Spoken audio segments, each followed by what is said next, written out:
জানেন যে আজকে মাননীয় প্রধানমন্ত্রী তিনি এসেছেন এবং নতুন স্লোগান নিয়ে বাংলায় এসেছেন, সবকা হিসাব হোগা।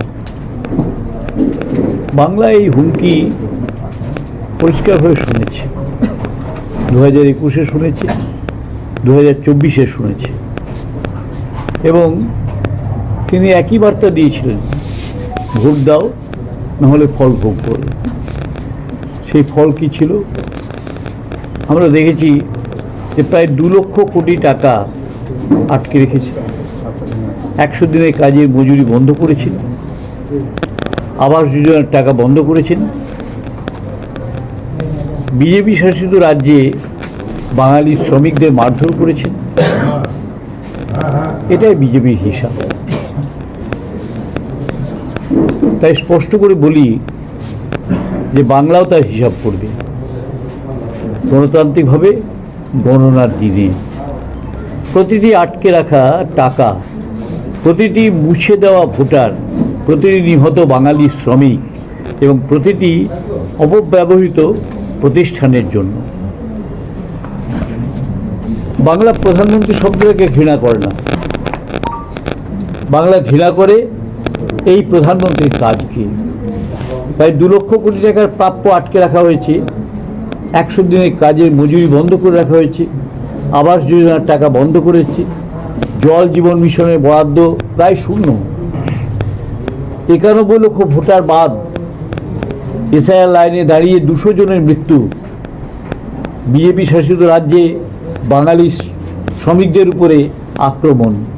বিজেপির আইটি সেলের প্রধান বাংলাকে বাংলাদেশি ভাষা বলেছেন। ঈশ্বরচন্দ্র বিদ্যাসাগরের মূর্তি ভাঙা হয়েছে, আমরা দেখেছি। এটা কোনো পদবীর বিরুদ্ধে নয়, এটা বাংলার রায়। এই সরকার বাংলাকে শত্রু মনে করেছে। বাংলা অ্যান্টি পিএম নয়, এই PM anti Bangla. Double engine সরকার এর প্রতিশ্রুতি দেওয়া হচ্ছে। বাস্তবটা কি? মহারাষ্ট্রে 2025-এর প্রথম 3 মাসেই 767 জন কৃষকের আত্মহত্যা, প্রতিদিন 8 জন। মণিপুরে 3 বছর ধরে হিংসা, 200-র বেশি মৃত্যু, মহিলাদের নগ্ন করে রাস্তায় হাঁটানো। উত্তরপ্রদেশে মহিলাদের বিরুদ্ধে অপরাধ শীর্ষে।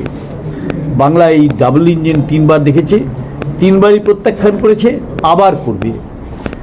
হলদিয়াকে ডাবল ইঞ্জিন প্রকল্প বলা হচ্ছে। দীঘার জগন্নাথ ধাম তৈরি করেছে মা মাটি মানুষের সরকার। হলদিয়ার বন্দর অবকাঠামো বাংলার নিজের উন্নয়ন।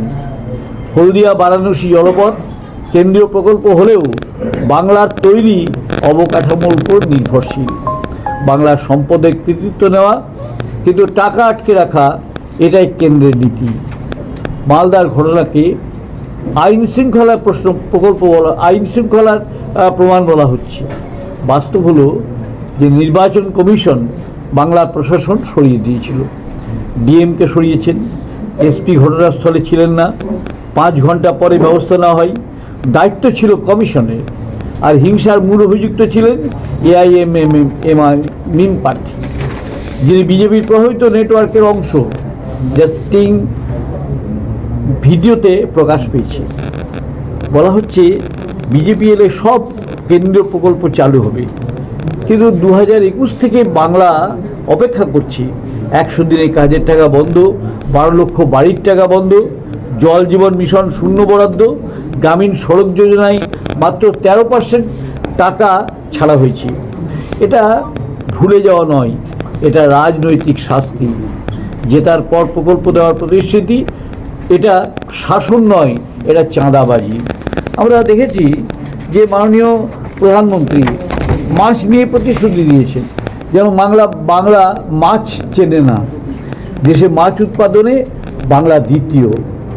ডায়মন্ড হারবারে হিলসা প্রকল্প গবেষণা কেন্দ্র তৈরি হয়েছে। রাজ্যে ব্যবহৃত ডিমের 90% উৎপাদন বাংলাতেই হয়। স্বর্ণ মৎস্য যোজনা উপকূলীয় জেলাগুলিতে চিংড়ি কাঁকড়া চাষে সহায়তা দিচ্ছে। সামুদ্রিক মৎস্যজীবীদের জন্য সমুদ্র সাথী প্রকল্পে নিষেধাজ্ঞার সময় মাসে 5,000 টাকা। মৎস্যজীবী বন্ধু প্রকল্পের দুর্ঘটনায় 2 লক্ষ টাকা ও 5 লক্ষ টাকার বিমা। গভীর সমুদ্রের নৌকা, কোল্ড স্টোরেজ, ট্র্যাকিং ব্যবস্থা চালু হয়েছে। বিজেপি যেসব রাজ্যে মাংস নিষিদ্ধ করে, ভালোবাসার উপর নজরদারি চালায়, ভ্যালেন্টাইন্স ডেতে হামলা চালায়, তারা বাংলায় এসে সংস্কৃতির কথা বলছে। বাংলা নিজের মতো খায়, ভালোবাসে, উৎসব পালন করে, এটা বদলাবে না। 6টি গ্যারান্টি ঘোষণা করা হয়েছে। 11 বছর কেন্দ্র থেকেও কিছু বাস্তবায়িত হয়নি। 2014-তে যেগুলো জুমলা ছিল, 2026-এও সেগুলো একই রয়ে গেছে। গ্যারান্টি 1, জয়ের বদলে বিশ্বাস। অথচ বিজেপি কর্মীরা মন্ত্রীর বাড়িতে পাথর ছুটছে, অস্ত্র নিয়ে মিছিল করছে, দোকান পুড়িয়েছে। বিজেপি হিংসা আনে, তারপর তা বন্ধ করার প্রতিশ্রুতি দেয়। গ্যারান্টি 2, প্রশাসনিক জবাবদিহি। নির্বাচন কমিশন 395 জন আধিকারিক বদলি করেছে, 91 লক্ষ ভোটার বাদ দিয়েছে। বিজেপির 71 মন্ত্রীর মধ্যে 28 জনের বিরুদ্ধে মামলা রয়েছে, এটা তাদের জবাবদিহি। গ্যারান্টি 3, দুর্নীতির ফাইল খোলা হবে। ইডি 6,000 মামলা করেও মাত্র 25টিতে দোষী সাব্যস্ত করেছে, 0.42%। বিজেপিতে যোগ দিলেই আর অভিযোগ থাকে না, অভিযোগ উধাও হয়ে যায়। গ্যারান্টি 4, দুষ্কৃতীরা শাস্তি পাবে, কিন্তু ব্রিজভূষণ সিং, বিলকিস বানর ধর্ষকরা মুক্ত। শুভেন্দু অধিকারীর বিরুদ্ধে একাধিক এফআইআর, তবু সুরক্ষা পাচ্ছেন বিজেপি লোকেরা আইনের ঊর্ধ্বে। গ্যারান্টি 5, শরণার্থী অনুপ্রবেশকারী। এসআইআরে 200 জনের মৃত্যু, 91 লক্ষ ভোটার বাদ, কিন্তু একজন অনুপ্রবেশকারীও পাওয়া যায়নি। শেখ হাসিনা ভারতে আছেন, তিনি কি? গ্যারান্টি 6, 7ম পে কমিশন। কেন্দ্র 2016 থেকেই দিচ্ছে, বাংলার টাকা আটকে রেখে এখন প্রতিশ্রুতি দেওয়া হচ্ছে এটা গ্যারান্টি নয়, এটা জিম্মি অবস্থা। সিবিআই, ইডি, এনআইএ বিরোধীদের বিরুদ্ধে ব্যবহার হচ্ছে কেন? দেশের নিরাপত্তা প্রশ্নে ব্যর্থতা, পহেলগামে হামলা, রেড ফোর্টের কাছে বিস্ফোরণ, সংসদে হামলা, তবুও বিজেপি বাংলায় এসে অনুপ্রবেশের কথা বলে। পাকিস্তানের প্রতিরক্ষামন্ত্রী কলকাতায় হামলার হুমকি দিয়েছিলেন, কেন্দ্রের কেউ উত্তর দেয়নি। কিন্তু ভোট চাইতে বাংলায় এসে নিরাপত্তার কথা বলছে। বাংলা এই নীরবতা মনে রাখবে। আমরা জানি যে আজকে অসঙ্গতিপূর্ণ কথা আমরা শুনেছি, এবং সেই অসঙ্গতির বিরুদ্ধেই তৃণমূল কংগ্রেস লড়াই চালিয়ে যাবে, আন্দোলন চালিয়ে যাবে। এবং বাংলার মানুষ, সচেতন মানুষ, তারা মমতা বন্দ্যোপাধ্যায়ের প্রতি গভীর শ্রদ্ধাশীল, গভীর আস্থাভাজন। স্বাভাবিকভাবেই এর বিরুদ্ধে জনমত এমনি গড়ে উঠবে।